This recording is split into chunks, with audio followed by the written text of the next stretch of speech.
think, the whole digital marketing world is going through a bit of a change where we move away from last click. So at PLT, a lot of our reports are still based in last click, but we also have access to attribution data via GA, but we also work with an attribution partner via AWIN, and that's been really helpful to kind of give us a full view. So when our finance team or our marketing directors are asking questions, we can prove the full impact that someone's had on the journey. I think as the digital world has grown and grown every year, we don't live in that world anymore where someone searches for a product, clicks on the first thing they find, and then they buy it. People are influenced by so many outside sources. So having something like an attribution tool is really great, just to prove how all of these things kind of tie in together, and there's not just that one kind of last click person that gets all the glory. So Jess, obviously very appropriate to bring you in here. Maybe you could talk a bit about your attribution model at AWIN and how you overcome that last click goal hanger. Yeah, I think it's important to start off saying that there have been a lot of reports sort of published around the incrementality of the affiliate channel, including one by SingleView. And AWIN have a really close relationship with the platform, which offers full visibility on the customer journey. And we often see reports come out with a higher conversion rate where affiliates have been involved in the journey, which I think should be shouted about a lot more. So that could be from any point from sort of higher up the purchasing funnel to sort of mid to lower or even solo. And as a network, AWIN also offer ways to sort of reward on an alternative attribution basis. So Lee sort of touched on it with the assist data tracking. And that helps to determine and reward the sort of true value of a publisher and brand partnerships, not also necessarily on a last click payout. So the SingleView attribution analysis reporting with AWIN clients so far has shown that affiliates make a sale 10% more likely with an affiliate in the journey. So it's not a small sort of percentage, it's really increasing there. So where advertisers decide to implement as well, we're also encouraging deduping of sales via sort of tag management solutions and the channel parameter solutions. So there's a mix of ways there that we can really measure and show the sort of wider journey and what's happening higher up the funnel, not just on a last click basis, and being able to reward on that I think has been really important for sort of content and emerging publishers that sort of may have missed out on the last click model. Fascinating. I guess, Shri, your bundling technologies might play an important role in rethinking what and how you measure affiliate effectiveness here.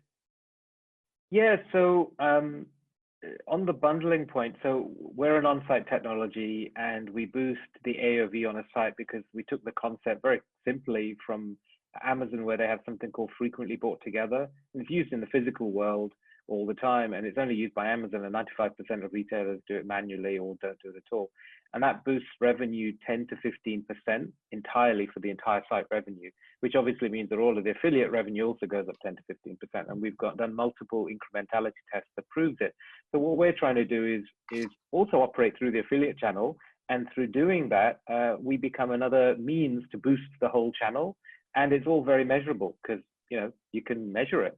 And I think that's really, really powerful. And it also gives variety to the affiliate mix because, it can get a bit stayed with the traditional, oh, we're a standard publisher, or we're a voucher code, or we're a cashback.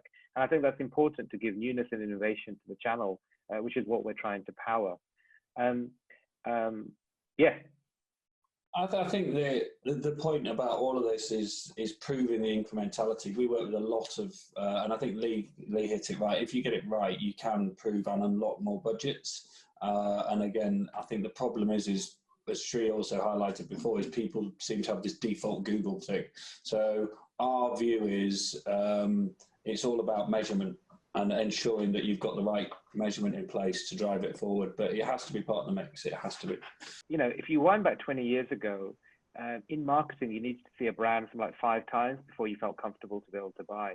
Today, it's kind of 12 plus times you need to see a brand. So Jess's point around, if the affiliate has been in the mix, you're seeing the brand more often. And you don't pay for that, by the way, if they don't buy, but you're seeing them more because the banners are present, et cetera, et cetera. And I think that's a very interesting point if you compare that world 20 years ago to today. And if you even wind it forward just only literally 2 years, when we go into a world where, for example, you know, cookieless tracking and all that kind of stuff, and we say, well, there'll be no more, you know, people being followed around the web, and remarketing will be impacted, and all these different ad techs will be influenced and affected. Well, actually, they make this multiple touch points with a brand even harder to achieve. So arguably, there's even another benefit. Just the brand halo is a huge benefit here of the affiliate channel. With affiliate marketing, there's like a relatively low risk CPA model, like you were saying, Shri. So it comes on top a lot with like ROI metrics. I don't know, Lee, if you've got any experience of that from Pretty Little Thing, but I think it's really like cost effective, and that's something that gets not as highlighted as it should be to sort of advertisers. Yeah, definitely. I think, I mean, if you're still working a business where you're very sort of focused on last click, you can very easily kind of pivot an affiliate model to look very good on last click, but you might not see the incrementality that you're hoping for. But when we signed up with Single View, one of the things that we found, when you look at all of the journeys that feature affiliates, only 40% of those were the last touch. So the other 60% are still kind of mid-funnel, upper funnel, introducing people. I think it's I think people kind of fall into a bubble of just thinking that it's just discount and it's just cashback. I think there's a whole other side to affiliates that people kind of forget about.